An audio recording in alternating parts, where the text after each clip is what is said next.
Hi, welcome to my channel. My name's Leilani. You could also call me Lay. This is Jax. I am dog sitting, so you could tell maybe by my background that I'm in a different location. And this is the first time I'm ever doing an intro video for a video I already filmed and edited. So I was supposed to do the Magical Read-a-thon. I wanted to complete it. I did not. And the TBR that I created last video, down the drain. Just down the drain. Not there. So I just want you to know that this video is a little bit chaotic. Just a rundown, I am part of the Mindwalker Guild. My character name that I created is named Raven, and I wanted to do the calling card or my job or my trade as a rogue illusionist because I really thought it was cool. And there was 3 categories that I had to complete. I only completed 2 out of the 3, and that's where I'm at. So I'm going to start the vlog and you can enjoy it and then see me in the last clip discussing further about the books. Bye. Good morning. I decided that I'm going to tab the sections of a book, of the dream book, simply because I did have a dream last night. And it was an intense dream, and I blame Sophie Lark. Was that her name? Because I decided to read The Spy. And my dream was about this father and daughter arguing about overprotectiveness, and it was not fun. There's like 2 dreams in one kind of combo. Basically, the girl was younger and she had a best friend, and he was fine with it, but then something happened where she got hurt and he blamed the little boy, and then it was like a time jump to where like she wanted to hang out with him. The dad was upset, and he was like, no. And they were just yelling at each other. And then there was like this other random piece where like there was this like child that was in the house, but I don't think they were related. But he was in the house and he was like making things and he was playing Legos. And then eventually she seen him and he was like missing a Lego piece and he was asking her for help. I was like, where are the missing Lego pieces? Also, I just noticed I look like shit. But that's the dream, and I'm still tired, so I'm gonna just find it and tap it, and I'll give you an update. Okay, so it turns out there's not a lot of things for interpreting in here. So half of the book just talks about how to interpret dreams, or like kind of like dream walking. So chapter 5, it says problem solving dreams, so I'm gonna assume that's what it was. Let me get a thing so I don't look crazy. Hold on.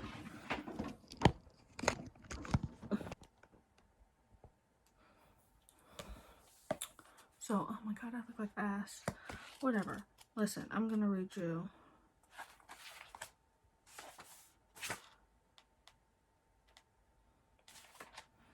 what it says. Good morning. Okay, ready? Problem-solving dreams help you understand something in your life that requires attention. When a situation needs to be resolved, your higher self, along with your angel and guides, will bring problem-solving dreams to you. You can analyze the components of these dreams to learn some or all of the following information: the truth of the matter, how you are feeling in the situation, and how to confront issues and questions. Problem-solving dreams can answer questions like, what steps should I take next? In this chapter, we offer examples of problem-solving dreams that readers have shared with us and how the dreams help them. If you need more information on how to resolve their situation, blah, blah, blah, blah, blah.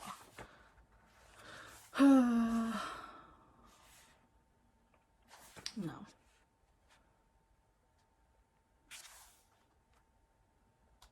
So basically, this goes over like other people's dreams, and maybe if you have the same dream, you have the same feeling.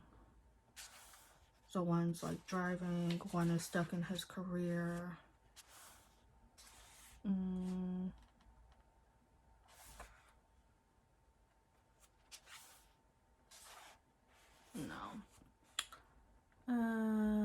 No.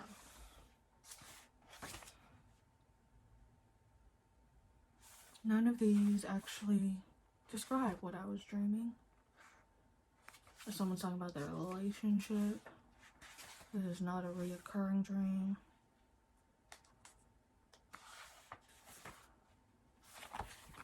turns out that chapter does not help me. But in one of the like interpreting, like there's like objects and stuff, so I'm gonna do a house because they were in a house. So it says mind, body, spirit.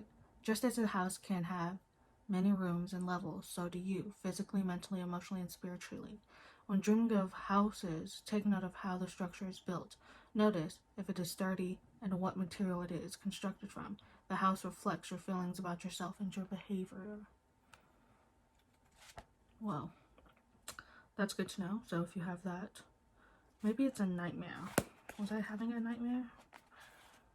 They just need one where it's like parents and kids arguing. Let's see. I wouldn't call it a nightmare though.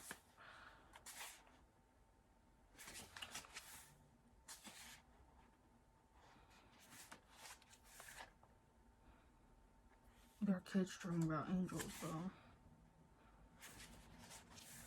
And be honest, this book's not as useful. But I'll read this sometime after, because like the first part 1 is like about angel dreams, understanding the basics, the techniques for dream preparation and recall, and then creating your own dreams. And then part 2 is basically like what dreams are supposed to mean. But woke up for nothing because my dream stuff is not even in here. So I'm going back to sleep. I'll see you later.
Okay, so it's a later at night, like really late, and but I did finish One for Sorrow, a book of old-fashioned lore, and this basically has nursery rhymes, catchphrases, or like any type of phrases that you may have heard of, and it gives you like the original phrase or like variations of the phrase throughout the centuries, but then also gives you the background or the origin story of where the phrases came from.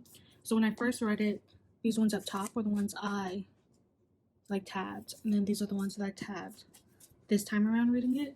I don't know why I tabbed these ones because I went through them, and one's just basically talking about like rainbows. There's like a quote about rainbows and like the superstition about how rainbows bring good luck, and that one's called A Rainbow in the Eastern Sky. The other one is early bird, or early to bed, early to rise, and there's like 2-3 variations of the saying. And then the other one I chose was When the Moon Lies on Her Back. But this time around, I chose Lady Bird, Lady Bird, Fly Away Home. So this basically is a saying that has 2 sayings. So it says, the first one was in 1744. So it says, Lady Bird, fly away home. Your house is on fire and your children are gone, all except one, and her name is Anne, and she hid under a frying pan. And then later on, America, the U.S., decide to say, Ladybug, fly away home. Your house is on fire. Your children shall burn. And they're just like yelling at you with an exclamation point. But I'll read you a little description. So it says, legend has it that during a plague of plant-destroying insects in the Middle Ages, desperate farmers prayed to the Virgin Mary for help, and their prayers were answered by a swarm of ladybirds which preserved the crops by eating all the invaders. In recognition of this, they became known as lady beetles or later ladybirds, or in the U.S., ladybugs, and is seen as bad luck if you kill one. So I thought that was cool. The other ones I have is about like the saying bless you, of like why people say bless you. So it's called Sneeze on Monday. It says, sneeze on Monday, sneeze for fun. Sneeze on Tuesday, meet someone. Sneeze on Wednesday, get a letter. Sneeze on Thursday, get something better. Sneeze on Friday, sneeze in sorrow. Sneeze on Saturday, see friends tomorrow. Sneeze on Sunday, bad luck for a week. So that's the phrase. But it says, sneezing has always been the subject of superstition. The tradition of saying bless you when someone sneezes came about because it used to be believed that a sneeze caused your soul to leave your body for a moment, which could leave it vulnerable of being snatched away by the devil if someone near didn't counteract the diabolical powers with the blessing. In Catholic tradition, the sneeze was thought to be an evil spirit being expelled from someone's body, and the sneezer needed blessing for their bravery in defeating it, while Irish folklore has it that your disembodied soul might be snatched by a pixie-like little people if someone didn't bless you. So there's that. So would I recommend this book to somebody? Maybe if you want to like learn more about phrases, because there's some like people know, like jack of all trades, a master of none. There's one about like, let's see if I can find it. Like, there's a lot that people will know, like an apple a day keeps the doctor away, or talk of the devil and he will appear. So there's a lot of phrases and sayings that people say today that they might not actually know the origin story or the actual meaning of it. But all in all, it was cool to just read these. I don't know what my next read is going to be, but this one completes Shapeshifter, Wings on the Cover again. I don't know if I said that already. So I'll give you an update when I have my next book. Bye!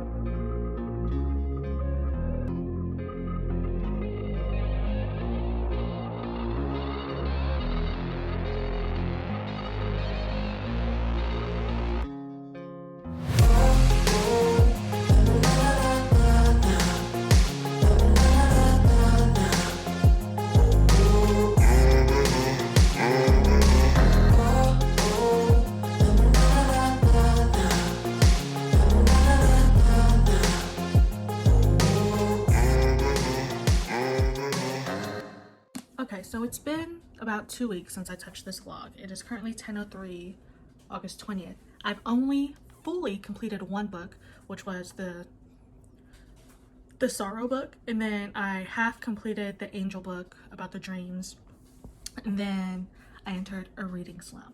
So I was trying to like help myself by tabbing stuff. I only read 2 chapters of Which is Steeped in Gold, and then I didn't feel like reading it, and then I only read 1 chapter of The Ivory Key, and then I didn't feel like reading it, and I only read 2 pages of The Tinkerroot Palace, and I didn't feel like reading it. So I entered a reading slump, and I was like, what do I want to read that would get me out of the reading slump? And I was like, honestly, bodyguard romances. So I've spent the last 2 weeks reading a lot of romances, and then, but realistically, the last 4 days, I've read the most romances. I've read 7 romance books. Either like it's a bodyguard romance or sports romance. Right now I'm reading a series where it's mixed martial arts romance, and I'm enjoying it. But I was like, I need to read the books that are actually on my TBR. So yesterday my friend and I had a reading date, and I decided I'll go with the theme that was your favorite trope, and mine is like enemies to lovers. So I started reading Violet Maids of Thorns, and I started reading it last night, and I made it to chapter 8, which is on page 103, and I'm loving this so far. The angst and the banter and how Miss Gina writes, oh my god, so descriptive. I love it. Also, I love how the book looks in general. So this is the front, the side, and then the back, and then when you open it, it's pretty. And then when you look at this, it's pretty too. I love it. But basically, we follow around Violet, who is a seer, and she's only been in the kingdom for about 6-7 years. And the reason why she's in the kingdom is because she saved the prince when they were kids from almost dying, right? So he took her back to the palace, and she was supposed to be trained by the other seer that was at the palace, but that seer died. And when that seer died, she had like a last like premonition of the future where the prince would be the downfall of the kingdom unless like he married somebody. And before she died, she didn't finish the prophecy. So like the whole kingdom for the last 7 years has been like afraid of their kingdom going in ruins, or they've been pushing Cyrus to be married.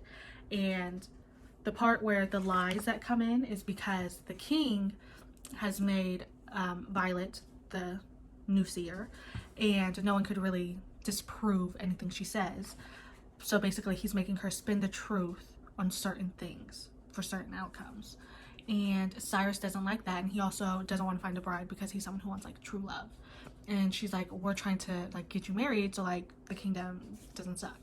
But on top of that, like I think there's only like 9 seers in all of the kingdoms.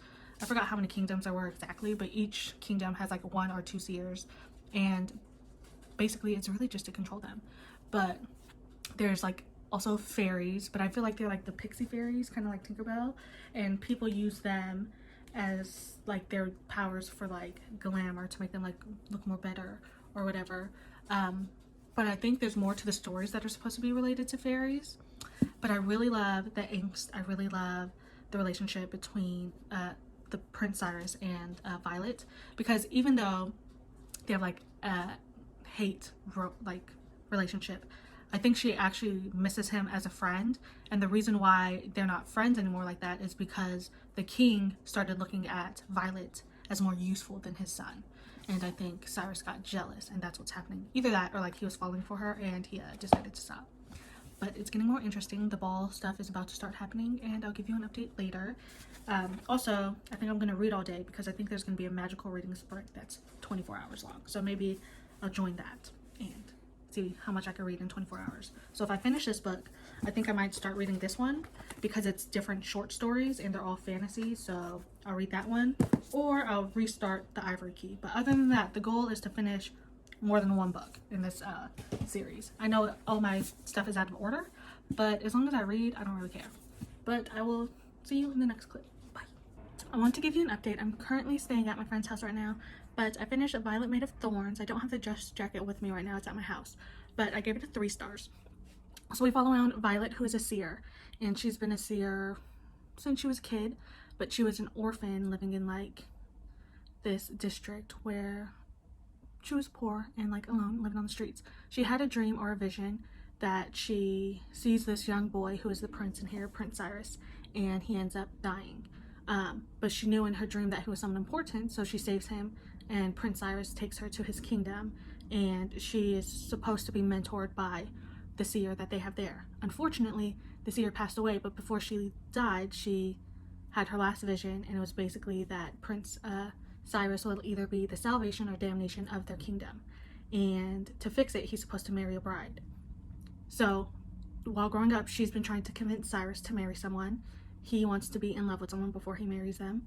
And they just have like this love-hate relationship because it's like they both want the best for the kingdom, but in order to do so, it's like crossing boundaries.